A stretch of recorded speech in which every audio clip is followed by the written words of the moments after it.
আপুনি graduate pass কৰিছে নেকি বা আপুনি ডিগ্ৰী পাছ কৰিছে নেকি? যদি কৰিছে তেনেহ'লে আপোনালোকৰ বাবে এয়াৰপৰ্ট অথৰিটি অফ ইণ্ডিয়াৰ ফালৰ পৰা কেইবাটাও পষ্ট ওলাইছে। নতুনকৈ যদি আমাৰ চেনেলটোত ভিজিট কৰিছা তেনেহ'লে ছাবস্ক্ৰাইব কৰি ল'বা আৰু কাষতে থকা বেল আইকনটো ক্লিক কৰি ল'বা।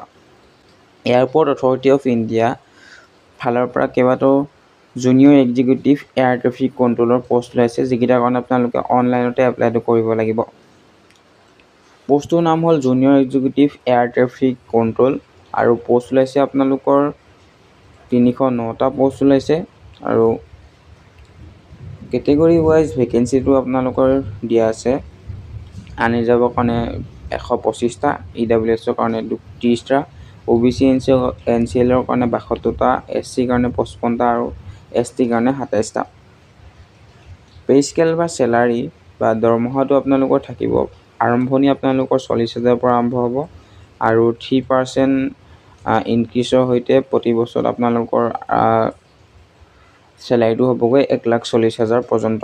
আৰু এডুকেশ্যনেল কোৱালিফিকেশ্যনটো যদি আপোনালোকক ক'বলৈ যাওঁ তেনেহ'লে আপোনালোকৰ ফুল time regular bachelor degree in 3 years science BSc with physics and mathematics, মানে ছায়েন্সত BSc উইথ ফিজিক্স আৰু মেথছৰ সৈতে বেচেলৰ ডিগ্ৰী পাছ কৰা হ'ব লাগিব, মানে ডিগ্ৰী পাছ কৰা হ'ব লাগিব।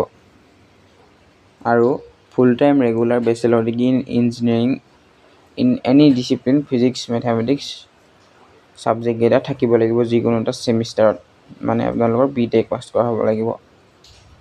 BTech বা BE বা মানে বেচেলৰ ডিগ্ৰী ইন ইঞ্জিনিয়াৰিং দিয়া আছে।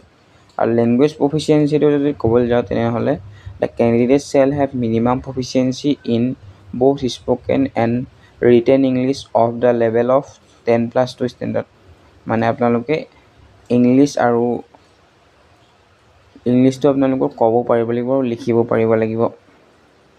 আৰু order criteria of AAI requirement, order criteria কি থাকিব? আপোনালোকৰ এজ লিমিটটো আপোনালোকৰ মেক্সিমাম এজ লিমিটটো 27 বছৰলৈকে থাকিব। মিনিমামটো 18 বছৰৰ পৰা হ'ব। আৰু এই ছিলেকশ্যনটো যদি ক'বলৈ যাওঁ তেনেহ'লে OBC NCLৰ কাৰণে আপোনালোকৰ 3 বছৰ এজ ৰিলেক্সেশ্যন, SC ST কাৰণে 5 বছৰ এজ ৰিলেক্সেশ্যন, PWD কাৰণে 10 বছৰ এজ ৰিলেক্সেশ্যন। আৰু এপ্লিকেশ্যন ফিজটো যদি ক'বলৈ যাওঁ তেনেহ'লে SC ST ফিমেল এপ্ৰেণ্টিছৰ কাৰণে কোনো এপ্লিকেশ্যন ফিজ নাই। অৰ্ডাৰ্ছৰ কাৰণে 1000 এপ্লিকেশ্যন ফিজ, অৰ্ডাৰ্ছ মানে OBC MOBC জেনেৰেল, আৰু PWD কাৰণে নীল, একো এপ্লিকেশ্যন নাই। পে'মেণ্ট মোডটো আপোনালোকে অনলাইনৰ থ্ৰুৱেদি কৰিব পাৰিব। আৰু কেনেকৈ এপ্লাই কৰিব এইটো পদৰ কাৰণে আপোনালোকে অফিচিয়েল ৱেবছাইটত যাব লাগিব, airport authority of India AI, তাত গৈ আপোনালোকে এপ্লাইটো কৰি ল'ব পাৰিব। আৰু ইম্পৰ্টেণ্ট ডেটকেইটা জানি থৈ দিয়া যে ষ্টাৰ্ট হৈছিলে ছাবমিশ্যন অনলাইন এপ্লিকেশ্যন ছাবমিশ্যনৰ ষ্টাৰ্টিং ডেট হৈছিলে 25 এপ্ৰিল 2025 পৰা, আৰু লাষ্ট ডেটটো থাকিব আপোনালোকৰ 24 মে 2025 পৰ্যন্ত। তাৰ আগতে অনলাইনটো কৰি ল'বা আৰু চেনেলটো ছাবস্ক্ৰাইব কৰি ল'বা। ধন্যবাদ। জয় আই অসম।